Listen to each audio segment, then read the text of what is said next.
Gurur Brahma, Gurur Vishnu, Gurur Devo Maheshwaraha, Gurur Sakshat Para Brahma, Tasmai Shri Gurave Namaha. Today is a new phase to the world of ever-growing knowledge and communication. And something that has developed over the years are podcasts.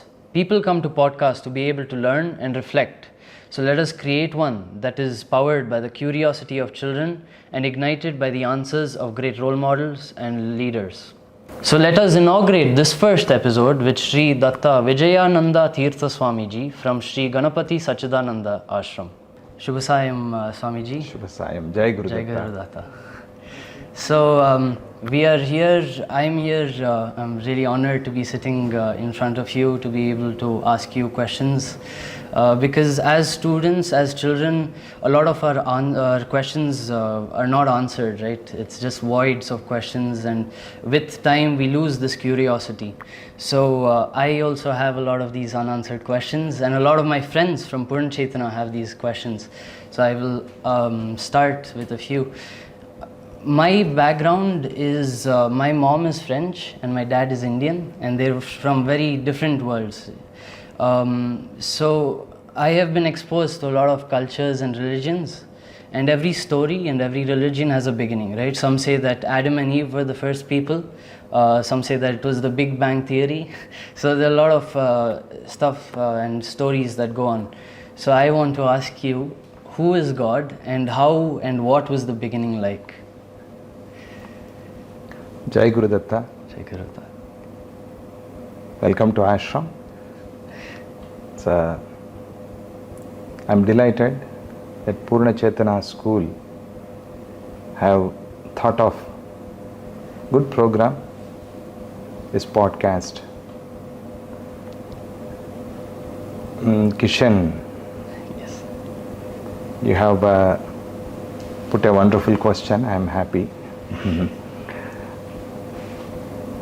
So the knowing of God starts with knowing the creation. So you have asked about the creation. Let us pray my Gurudeva Sri Ganapati Sacchidananda Swamiji. We have to pray our Guru, and then only we have to start. That is our sampradaya, that is our culture. So let us remember Gurudeva Sri Swamiji, and then let me answer your question. So you have asked about Srishti, that is creation. One who is willing to know about God, he should know about the creation. There should be a creator, otherwise there is no creation. So there is a creator.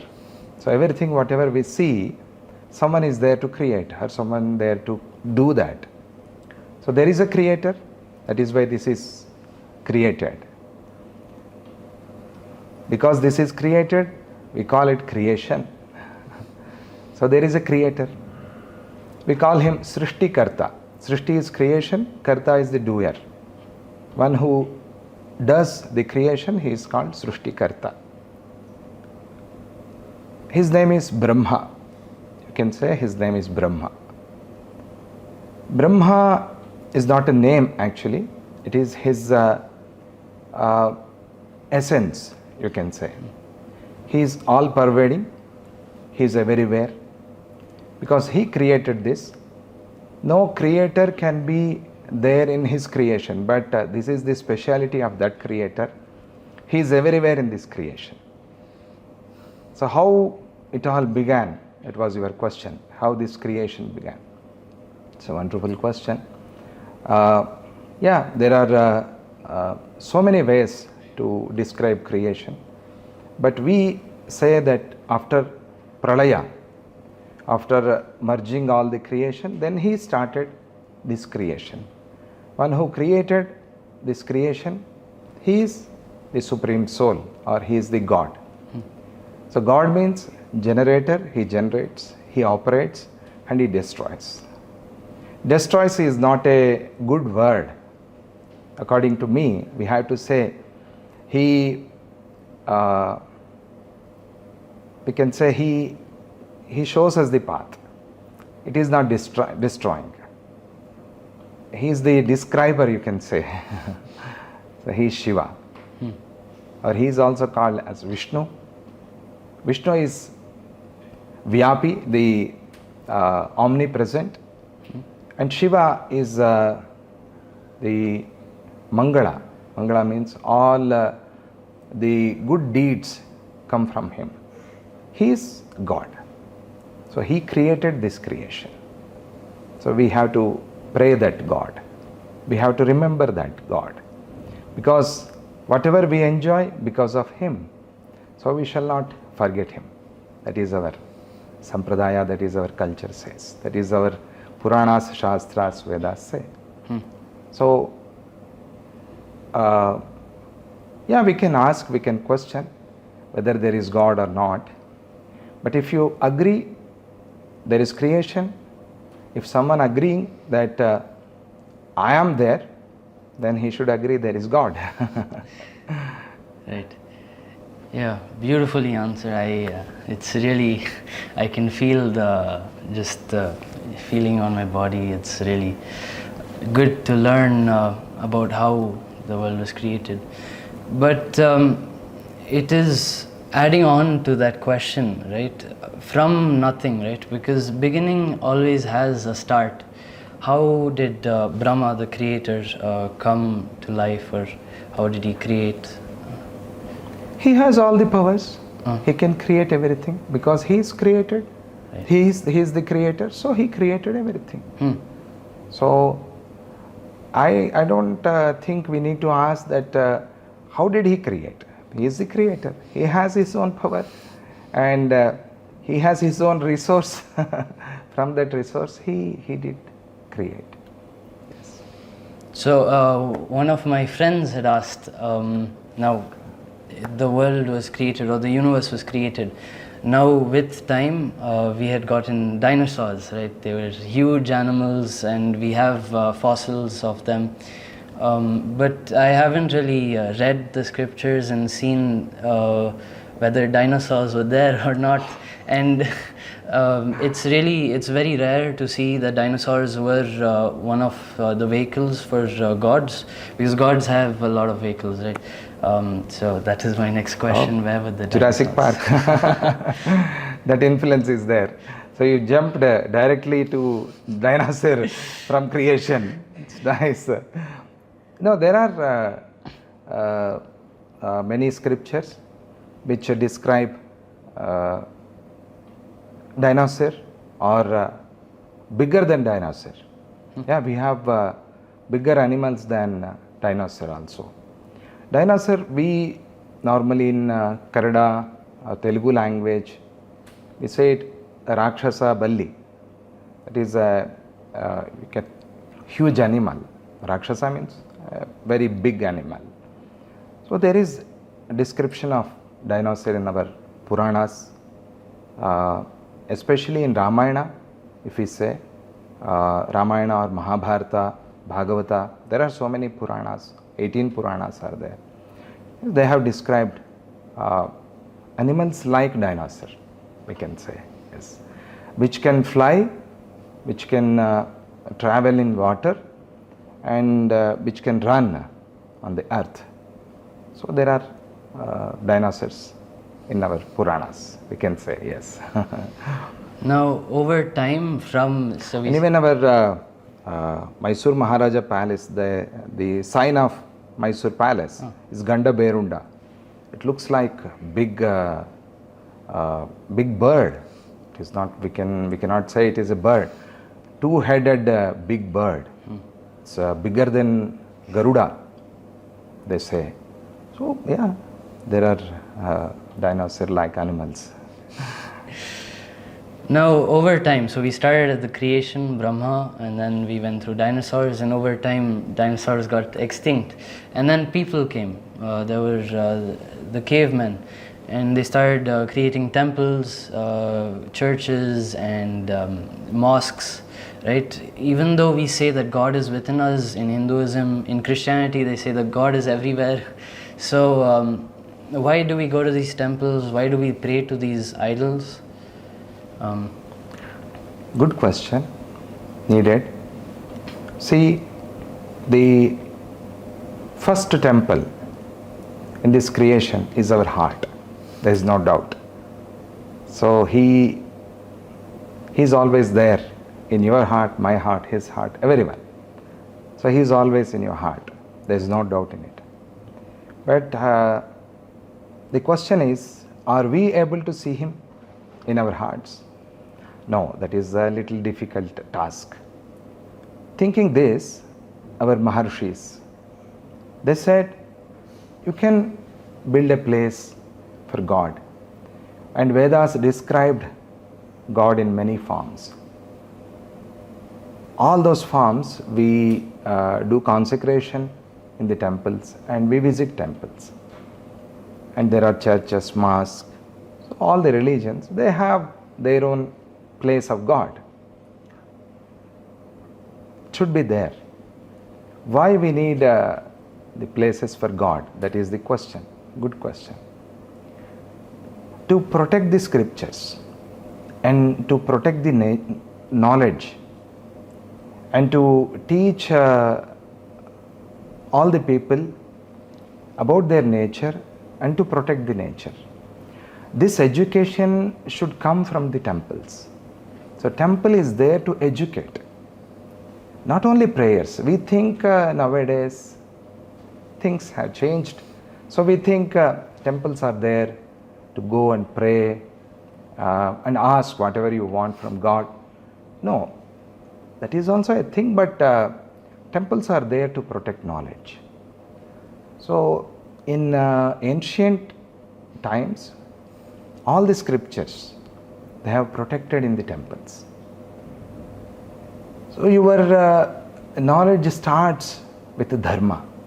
If there is no dharma, you cannot achieve that moksha. Moksha is liberation. To get liberated, you have to follow certain dharmas. See, if you don't have that fear, you may ask why fear is required. Fear means there is a creator, we should always think about him, and he is always seeing us. He is the one who is observing us, so we have to respect him. See, like God is like an elderly person at our home. So he is always observing.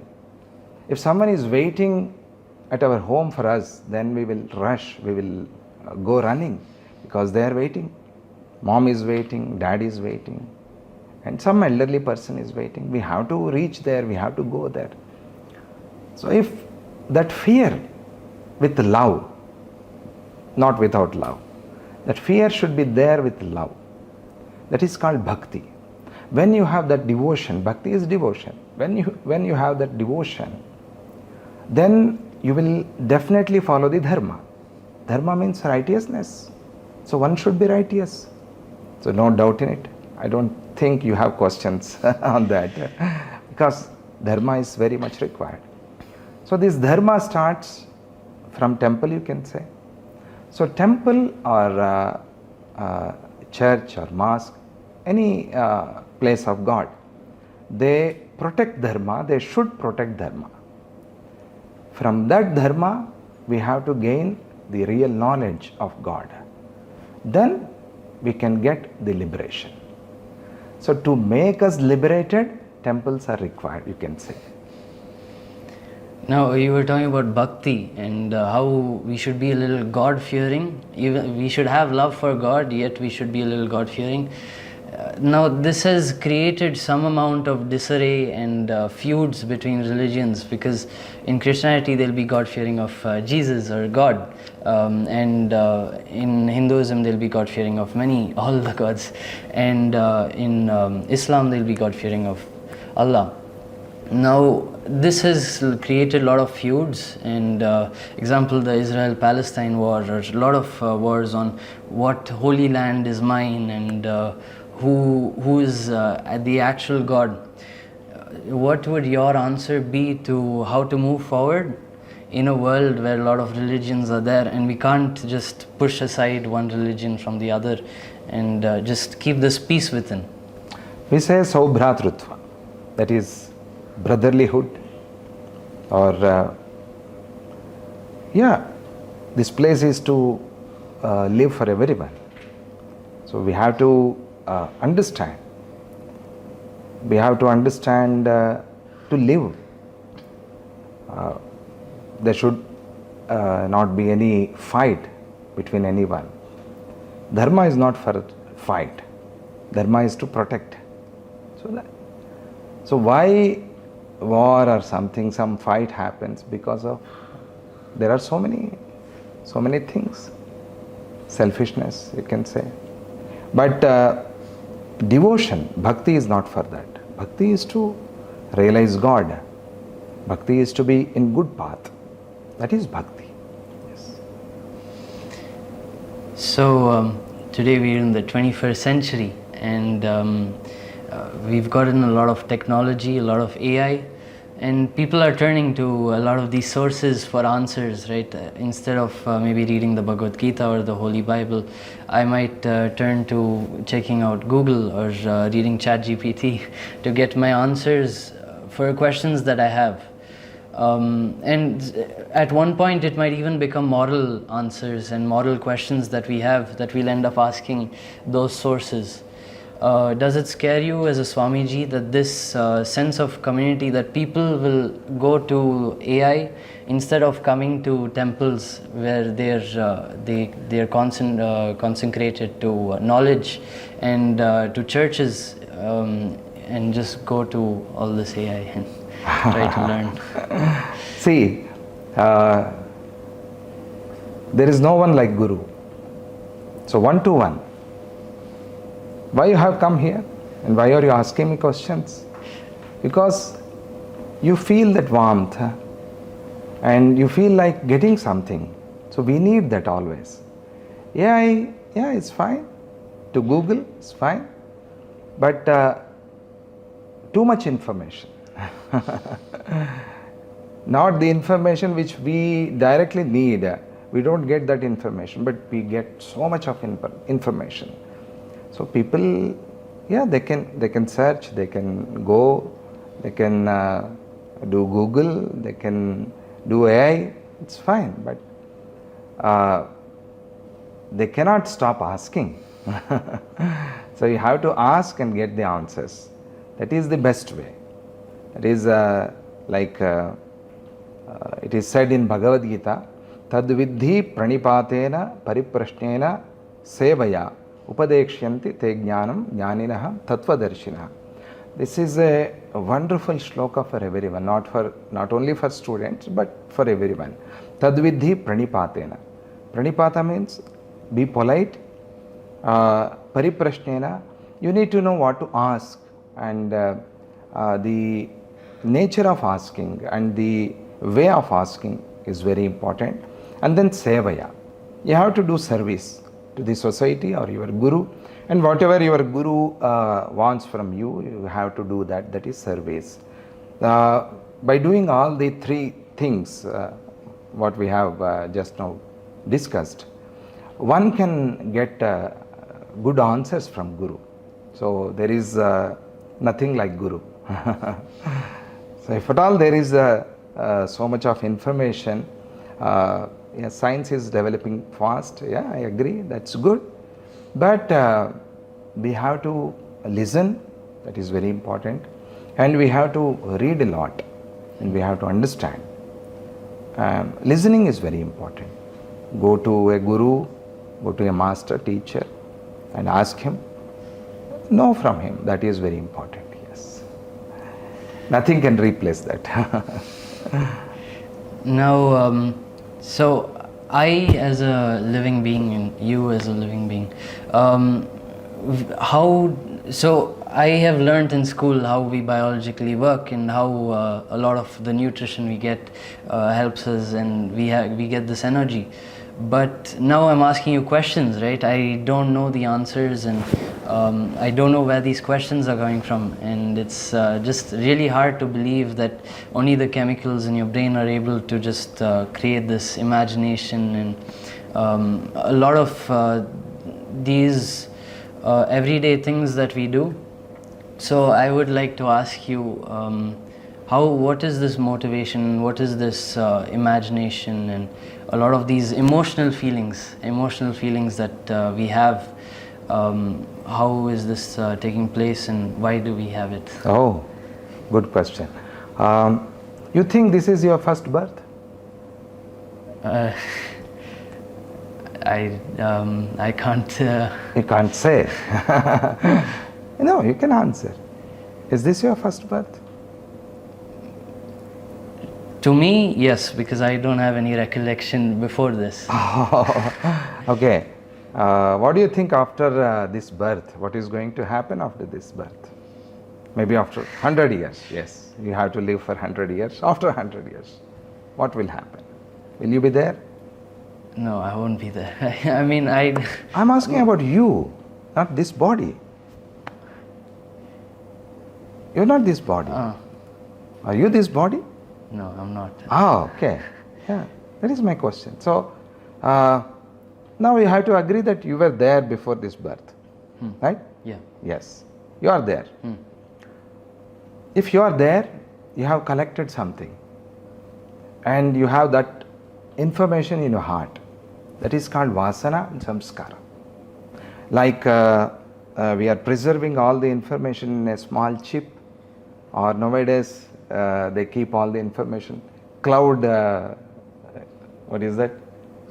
iCloud, something. Yes, yes. They preserve somewhere else. We don't know where it is, but it is there. The same way, we have collected so much. So all the emotions and all the, as you said, nature, that comes from all your previous births. So that makes you to ask, or that makes you to react, that makes you to ask, that makes you to listen. Many people are there, they are not asking, they are not listening, they don't want to know. But why you? Yeah. Because that samskara, that vasana is there. So we have to preserve that good samskara. There is good samskara and bad samskara. And that means we have collected bad, we have collected good.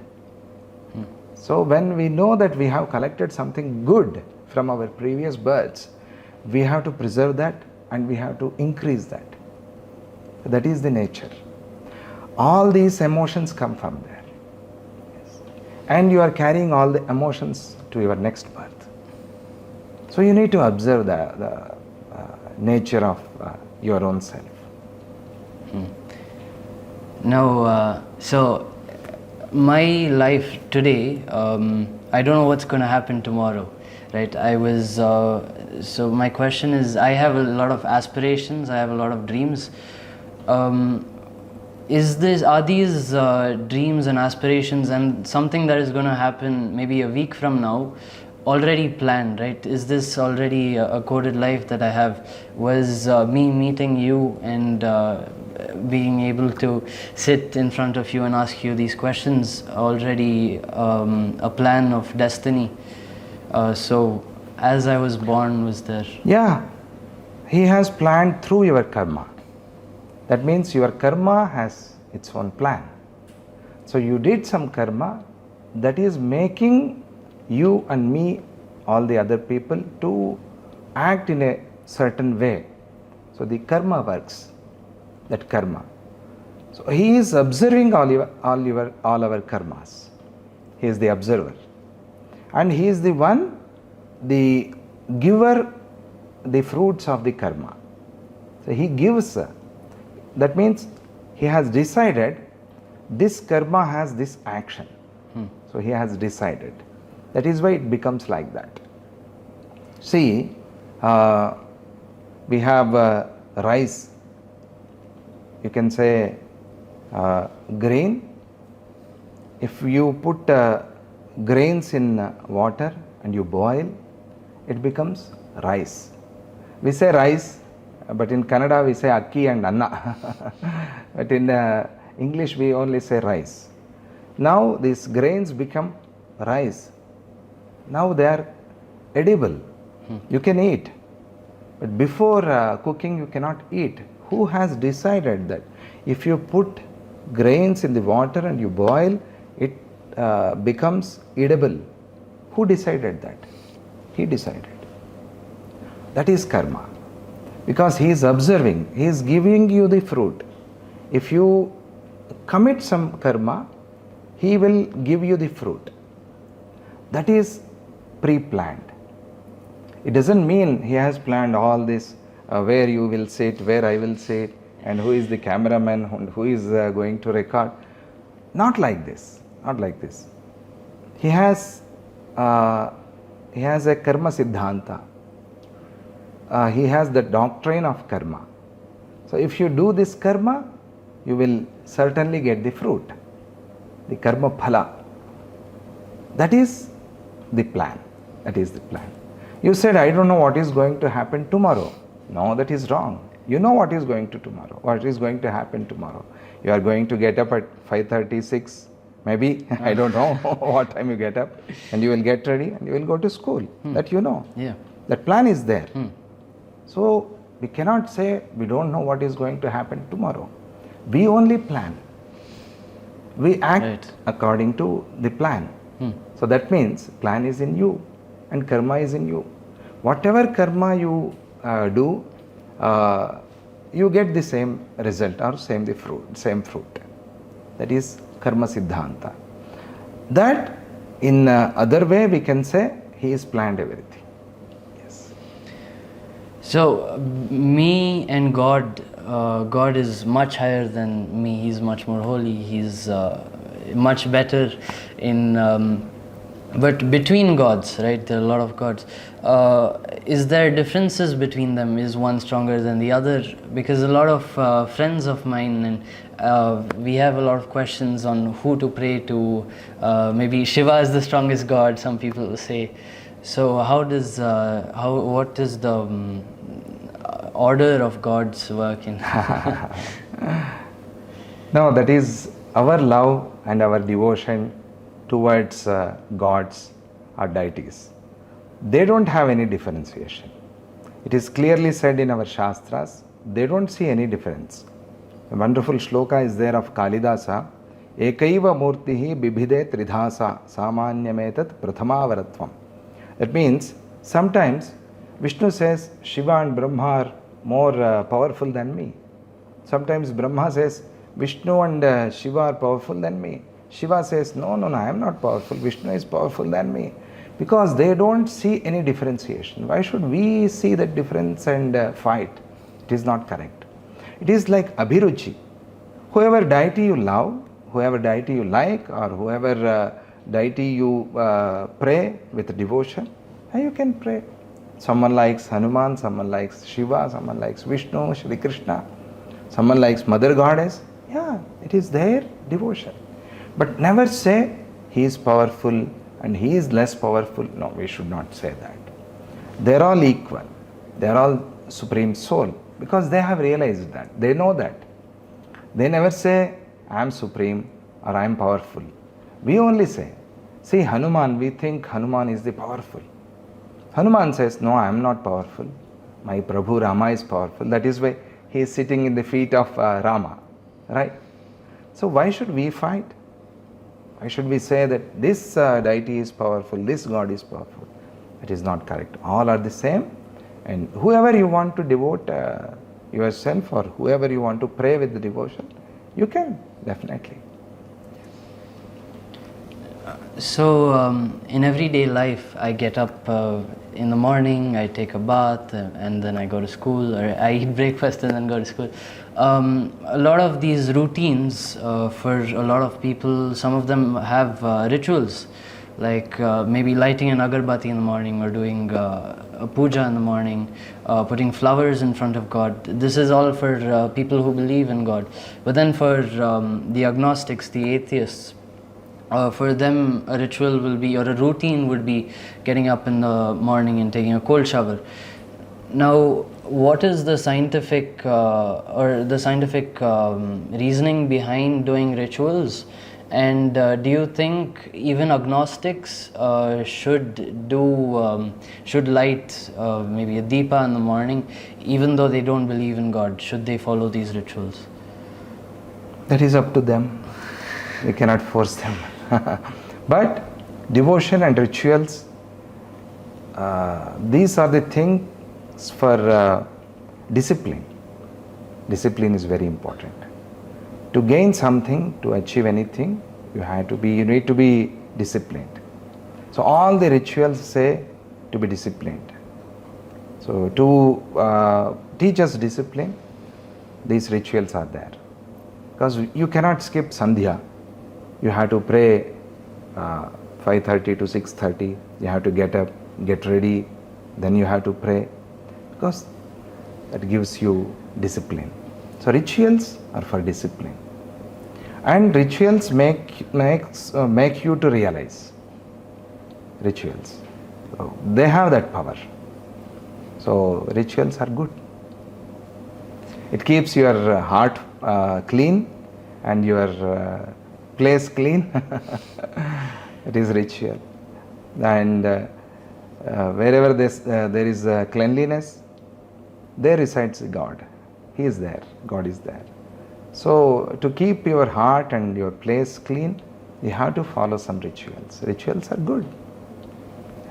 Now, on the topic of rituals, I have two questions. First is, we do abhishekam for God, so we pour curd, ghee, milk, and it's a lot of good food and healthy food. Why do we, instead of pouring this food, give it to the needy and the ones who need help? What do you think all the milk or ghee or honey, whatever they did abhishekam, what do they do with that? You have any idea?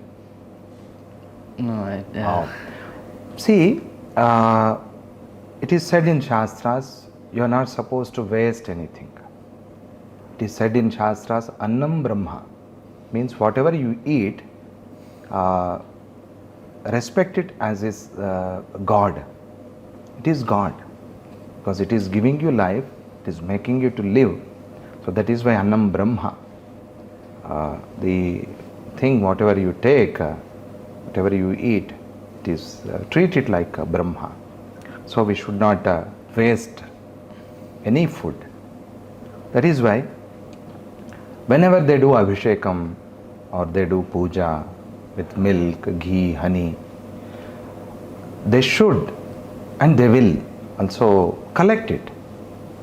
So they collect and they prepare some good prasadam with that and they distribute to all the devotees and the poor people. See, poor people are there, they come to temples. In the temples, they can get food with that, dignity. They need not to beg. Yeah? Everyone is in the queue. The rich is also in the queue, poor is also in the queue. We don't know who is standing. The richest person may be there in the queue. The poorest person is also there. They all go with a dignity and they collect prasadam. That is why if we do abhishekam with milk, they prepare some good kshirana. We say kshirana. It's a very tasty. You have to taste it. If we do abhishekam with curds, then we prepare dadhyana, means the curd rice. It's also very tasty. And they distribute. They don't waste. If someone is wasting, that is not correct. They have to collect. Means it is not wasting. It is our devotion towards God. What we have achieved, what we have gained, we are offering, because everything comes from Him. Without Him, there is nothing. Whatever we see, whatever we do, whatever we take as food, everything is from Him. So offering is not waste. Disrespect is waste. We cannot or we should not disrespect milk, curd, or honey, ghee, whatever it is, water. We have to collect it. Collect and take it as prasadam. It is good for your health. See, that is the secret behind our rituals. Right. Now, I have this huge doubt. I've tried to understand why we do this, but it's still not getting into my mind how this works. So we put the bindi, we put the nama, a lot of. So why do we do this, and how is it going to affect us if we keep doing it repetitively? Because it's a question, even in our school, it's a question that we all have. Okay.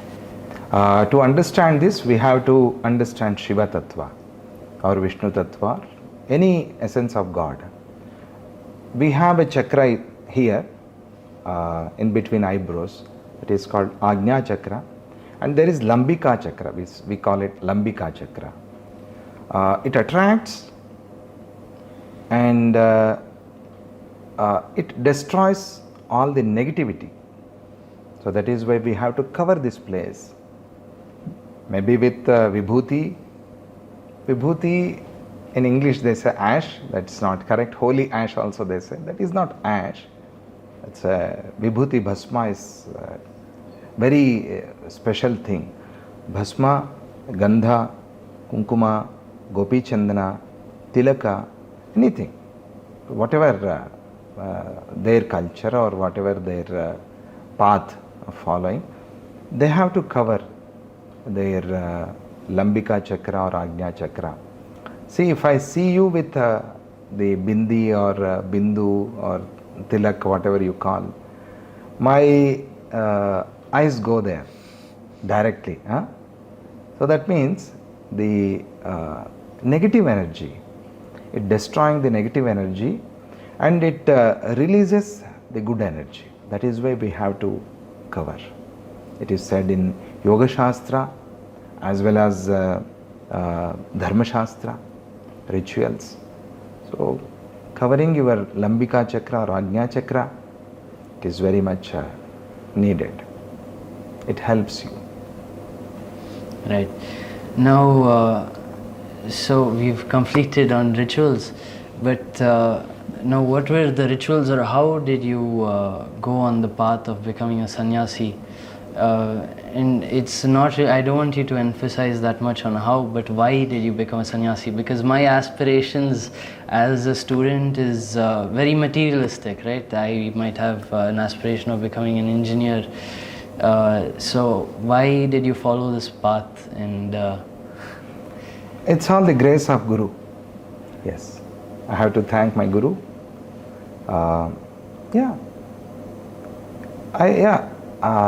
I came to serve Swamiji and to be with Swamiji. So I was attracted to Swamiji because of his teachings, because of his love towards people, because of his service, everything, all the good qualities. I have attracted to Swamiji. I came here and listening to Swamiji's bhajans, Nam Sankirtana. I was attracted, I came. We have to study at that age. I have studied Vedas, Shastras here in ashram. And Swamiji said, sannyasa is good for you. So, follow the master. Yeah. And I always think that I did good thing. at that time you didn't question whether sannyasi or the path of sannyasa is questionable, might not be the right path for you. Did you question that at that time? Yeah, I have questioned Swamiji. Then he said, no, you can, this is good path for you.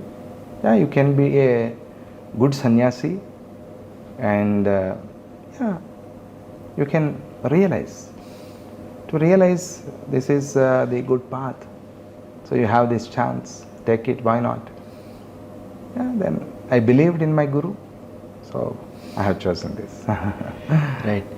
So, once again, coming on that, all of us are very different. I'm different from a friend in my class, or even twins. They're born in the same household. They're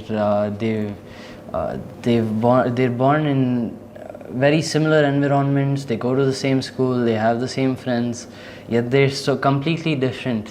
How does that work as a human population? Why are we so different from each other, even though a lot of us have grown in the same environment? Yeah, see, we are all different. That is why we call it creation. It should be there. And sometimes it helps also. People are different, so that is why they struggle, or they do good deeds to achieve whatever they want. So in a way it is helping. Yes. Loko bhinna ruchi. They say everyone is bhinna ruchi. The taste of everyone is different. So yeah, that is taste. It's good. It's nice. Now, we cannot expect everyone should be like the same. And if someone looks like you cannot. that creates so many problems. Yeah. Okay. So because of the differentiation, we live. Yeah. So unity in diversity. That is what we say in India. So there is diversity, but we should maintain that unity. Right. That is the. I always say it is like a video game. We have to play it carefully. It's like a video game. Yeah. Right. We need to play this. So we need good talent, and we need good skill. We have to develop our skill to play this video game. This creation, living in this creation is like a video game. Yeah. So you are crossing all the levels, one by one, one by one. So it's like a video game. So diversity is there, but we have to maintain that unity. So that is the teaching of God. Yes. So we were already talking about this on. So I'm not the body. So after death, we talked about being born, right? We know that this soul has gone into the body, and now he has the emotions.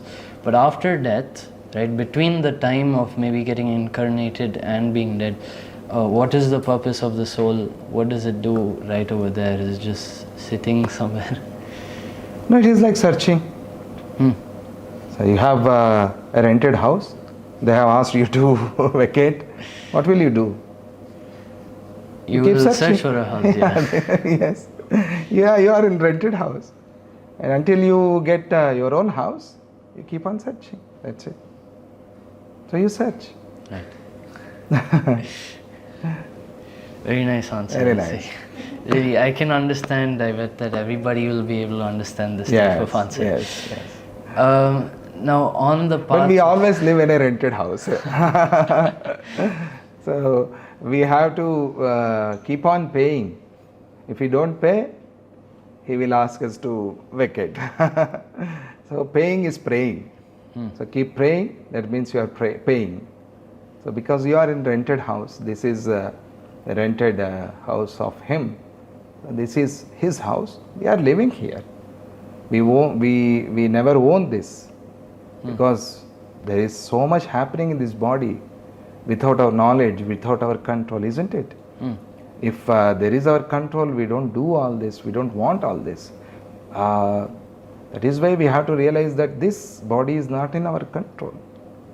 We can only try to keep in our control, but this body is not in our control. That says this body does not belong to us. This belongs to him. So we have to respect, and we have to pay the rental. Then we are happy. That is devotion. Correct. Now, so I have heard a bit about Mahavatar Babaji. he is someone, he's still alive, he's been there since 200 AD. Is he still paying rent to his ancient house? And how is God paying rent? Is God paying rent? No, he's No, not. yeah, that is, yes. They are all realized souls. Realized. They need not to pay any rent. Yeah. They own everything. So Mahavatar Babaji is God?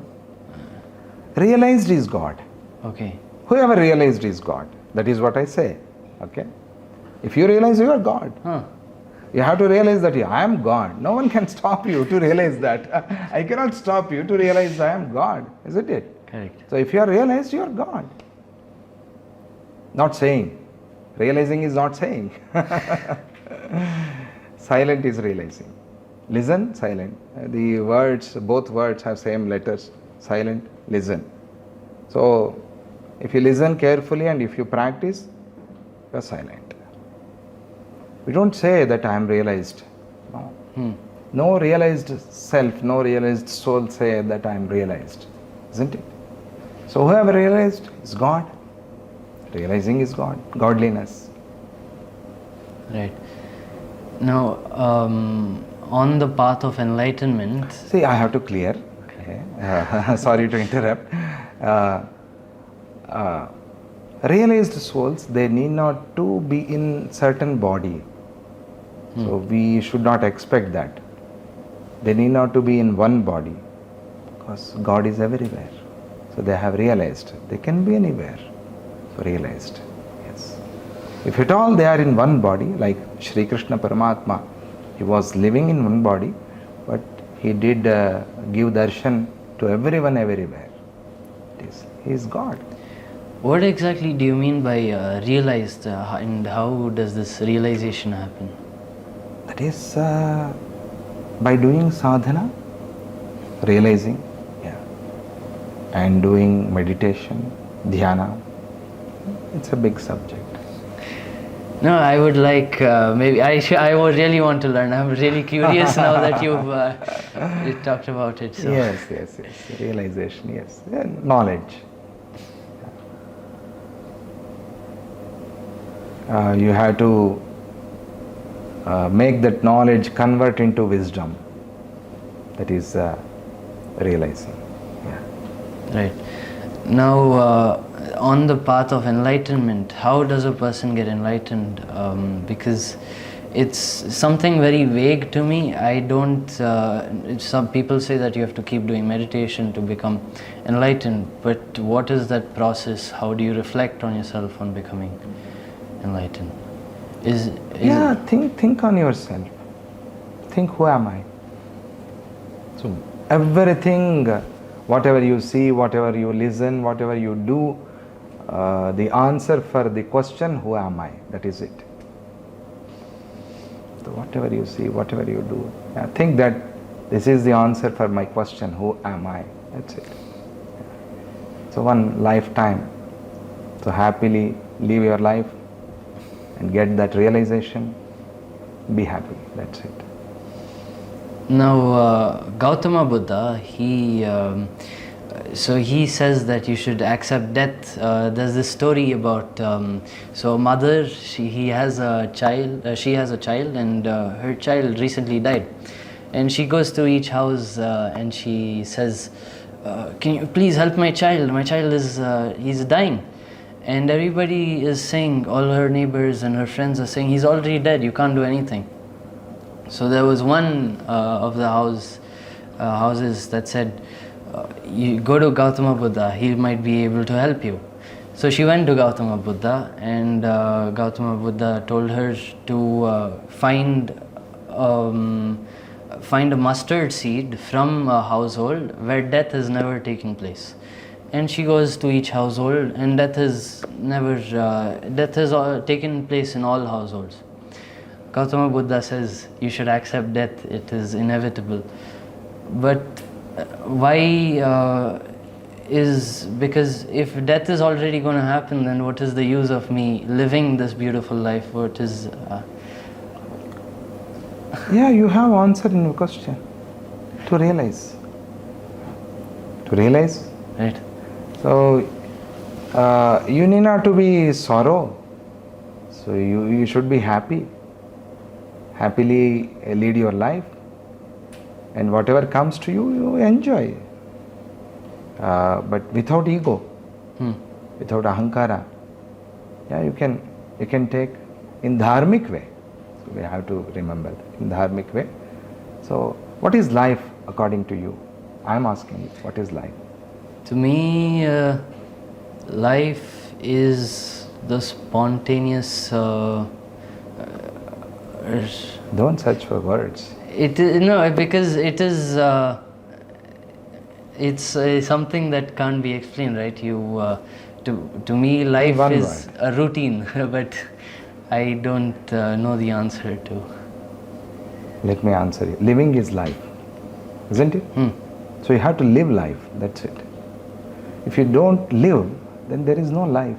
Right. So life has came to us because we need to live. So living is life. So that question is answered. Now, why should we live? The second question. Correct. Why should we live? This janma, this birth given by God to make yourself to get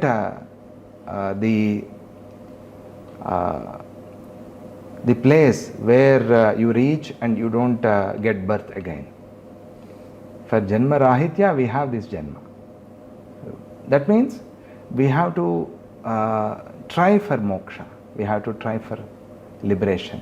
That is why we have this life. To live happily, to live in dharmic way, and to get that liberation. Right. His answer, yes. Life has a big purpose. If at all there is we say this world is nothing, yeah, it's fine. But we have to live in this world. We cannot leave this world. We have to live in this world. We cannot leave this world. So we have to understand, yeah, we are here. We have been sent here and we should live here. Live here happily, in dharmic way, good way, do good things, think in righteous way, and do help whatever you want. And don't harm anyone, don't cheat anyone. Be happy, keep smiling, and always try to collect the knowledge and convert into wisdom. Then you will realize that. They say, Vishnu pada, yadgatvana nivartante taddhama paramamma. You come to me wherever you reach. If you come to me, then you need not to return. You are in me and you have become me. You can become me. That is what said in Bhagavad Gita. So, becoming our own self is life. You understand? Yes. Right. Once again on the same thing, on the previous thing, we keep reincarnating. This happens forever until we get realized, or how does this work? Do we get to a next level like in a video game? Next video game, yes. That is next level of video game. Definitely, yeah. Well said. So you need not to start from first level. So if you have reached, you have shut down your computer. Tomorrow you will restart again. The video game start from level 2, isn't it? The same way, if you take second birth, then your video game starts from there. You need not to start from the first level. Yeah, that is there. And do I ever go down back to the first level? If you commit such deeds, then yeah. Yeah, there are some video games which take you to the first level again. Yeah. Right. But how do I reach the last level? Is there a last level to this video game that Definitely. Yeah. There is a finish line. By reaching him, you can reach the last level. So that is through realizing I reached the last level. Yes. Okay.